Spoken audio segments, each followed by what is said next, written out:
Gona TV, acha tukujuze. Mitandao ya kijamii nchini Afrika Kusini imeendelea kugubikwa na historia ya kusikitisha na kuhuzunisha zaidi.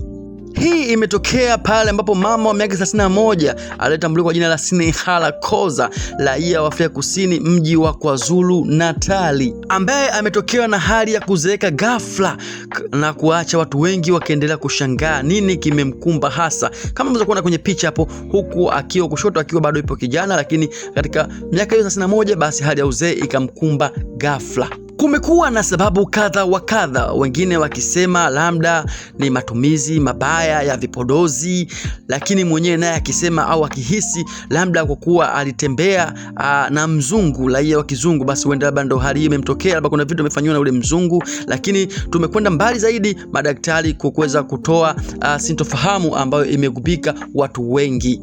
Wachambuzi na wataalamu wa afya wanasema huenda akawa naishi na ugonjwa wa vinasaba. Ugonjwa wa vinasaba kitaalamu unajulikana kama Werner syndrome.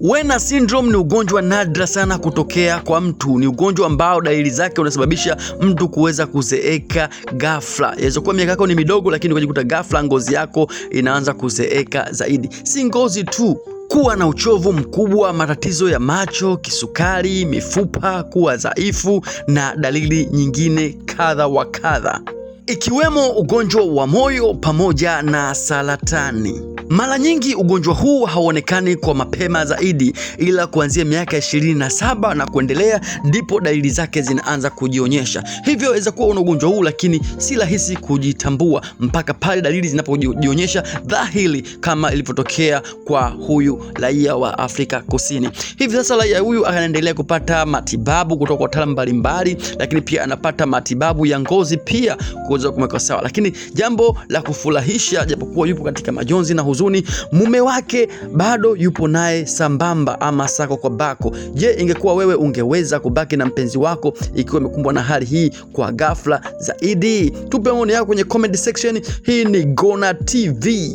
Kupitia Afya Kwanza ya Gona TV leo tumeangalia kwa undani zaidi aina ugonjwa huo, lakini pia na dalili zake pia ni zipi. Lakini sisi kama Gona TV tunapenda kuwashauri kama watu wawe wanafanya ma-check-up za afya miili yao, si mpaka pale wanapokuwa wanaumwa. Maana wengi tumekuwa na mazoea ya kwenda hospitalini unapokuwa unaumwa, ila kitaalamu unataka uende hospitalini ufanye check-up labda kila miezi 6 ama miezi 3, inategemea. Wataalamu wa afya wanasema ukiwahi mapema ugonjwa dalili za awali, basi kuna uwezekano wa kupona ama kupunguza athari za ugonjwa huo. Usisahau kulike, kusubscribe na kushare. Hii ni Gona TV kupitia Afya Kwanza. Tulikuwa tumemwangazia historia ya huyu binti kutoka South Africa, mji wa Natal.